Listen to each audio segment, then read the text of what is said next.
Luca लिवलं धडस खबर 16 अध्याय. अजून त्यांना त्यांच्या शिशुला संग असं म्हणलन. एकल्या शाऊजवर घर कापाडाचा गुमस्ता राहिलं. ते त्यांनाचे आस्तेत पाड करताय म्हणून त्यांना पुढं त्यावधर नेरम ओपन होलो. त्यांना त्यात बोलावणी करून तुत गूर्चून ऐकाचं हे गोट काय होये. तुन करलं कामाचं लेखा मल्ले दाखोय. आता पाहिचून तुन हे गुमस्त कामात राहणं नाही होये म्हणून तू संग सांगता. तवर ते घर कापाडाचा गुमस्ता त्यांना माझं मालकधार हे घराच्या कामातून हेडून टाकते. त्यालागी मीन काय करू. मीन खेदाले बड नाईटलं हो. भीक मगाले लाज लागते.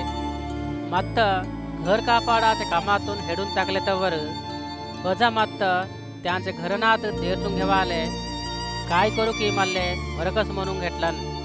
त्यांनाचे मालकधाराले रीन राहिले नात एकोकली आता बोलवून तुन मध्ये मालकधाराले कितीक देवाचा हास म्हणून आधीच्या आता हटकलन. हे 100 लिटर तेल म्हणून सांगताने तुन तुझं चीटी हेडून घेऊन लवकर बसून 50 लिटर म्हणून लिहून घे म्हणून त्या संग सांगलन. अजून ते तुन कितीक देवाचं आहे म्हणून आतेकली आता हटकली आले. ते 100 किती गहू म्हणून सांगले तवर त्या संग तुन तुझं चीटी हेडून घेऊन 4 विषय किती म्हणून लिहून घे म्हणून सांगलन. नियत नाईटलं ते गुमस्ता तेलवेकून चालून घेणं त्याचं मालकधार देखून आचार्य पडून त्यात मेचून घेऊन त्यासाठी उजवडाला संबंधिंచిన ना आपण हे लोकाला संबंधिंचली त्यांचे मीरव्यात दुसरीनासाठी वाढून घेण्यात जुग तेलवेची होऊन हात अन्यायमाते धर्माकून तुम्हाला दोस्तला आता मिरवून घ्या. काहले म्हटल्या हे मिरवा तुमचं सोडून जावा तवर त्याही कव्वरच्या रवाच्या घरनात तुमचं चेरचून घेतात म्हणून तुम्हा संग सांगता. उलशात नमक माकून रवाचा अधिक्यातही नमक माकून राहते. उलशात अन्याय माकून रवाचं अधिक्यातही अन्याय माकून राहते. त्यासाठी तुम्ही लोकाला संबंधिंచిన मीरव्याचे विषयमात नमक माकून राहे नाहीतन सत्यमाचे सर्गमाले संबंधिंచిన मीरव्याचे विषयमात तुमचं कोण नमते. तुम्ही दुसऱ्यानाच मीरव्याचे विषयमात नमक माकून राहे नाहीतलं तवर तुमचे स्वंतम होले तुम्हाला कोण देते.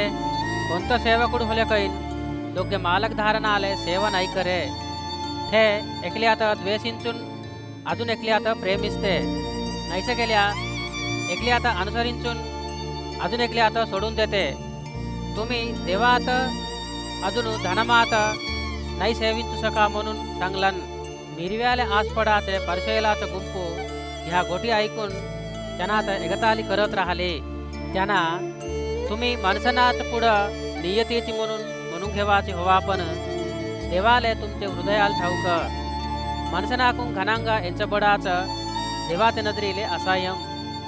योहानूचे दिवसना होगा మోషే లీవుల ధర్మశాస్త్రము అజును ప్రవక్తలు బోధించుల బోధ తుమాలే वाटच्यानी राहिलं. योहानु आलेपायचून देवाचे राज्यमाचं धडस खबर प्रचार होत आहे. सगरी ते राज्यमात निघासाठी बलमीनं प्रयत्न करतात.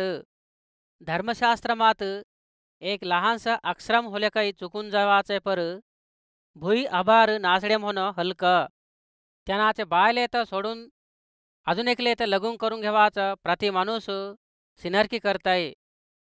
नवऱ्यात सोडून दिले तर लगून करून घेवाचं सिनरपण करताय. एकलं शाऊ राहिलं. त्यांना धडसे विल्व होले फडकी नेसत रोजी सुखभोगालू भोगवत राहायचं. लाजर मनाचं एकलं गरीब राहिलं. ते आंग अख्खं खांडकनाकून भरून राहिलं. शाऊचे घरापुढं पडून राहायचं. त्यांनाचे बल्ल्यावरतून पल्ले भाकरीनाचे तुकडा लाकून भूक थांबवून घेवाले देखटलन.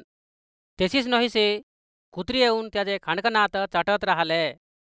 ते गरीब मरून जाऊन देवदूत लाकून अब्राहामच्या पाक्याले रवाले धरून जावा पडलं. शाऊसुगा मरून जाऊन गर्दे घाला पडलं. तवर त्यांना पाताला मात बाधा पडत दोरे उचलून दूरचून अब्राहामतनं त्यांनाचे पाक्याले राहिले लाजर तर देखून बान होले अब्राहामा मावर कणकर पडून त्यानाची अंगरी पाण्यात बुडवून माझ्या जिभेत दौस पडाले लाजरचं धाड मीन हे आगीचे धागडीले बाद पडता म्हणून कीकल घालून सांगलन.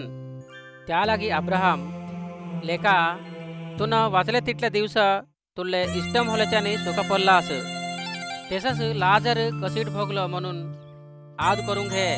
आत्ता झाल्या थेत आरामसे हाय तुन बाधा पडत हास तिथलंच नव्हेस येथून तुम्हाजवळ दाटून येवावं म्हणून घेतली दाटून जाऊ शके नाहीस ते तर हाली हमाजवळ दाटून येऊ शके नाहीस.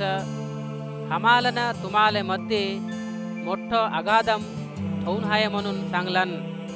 तवर त्यांना बा त्याचं होल्याक मानले 5 जण भाऊ हात त्याईनं हे बाजारावात जाग्यावर येवे नाहीस त्यांले गवाय देवा आले माझे बाजे घरी त्यात धाड म्हणून तू तर बतमी लाडून घेता म्हटलन.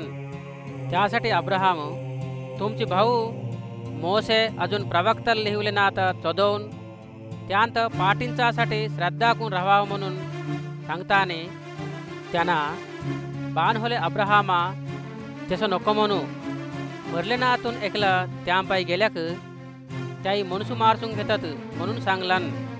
त्या लागी त्यांना मोसेनं प्रवक्तल सांगले गोठी त्याही ऐके नाहीतन मरले नातून ऐकलं उठल्याकन त्याही नाही नंबत म्हणून त्यांना संग सांगलन म्हटलन.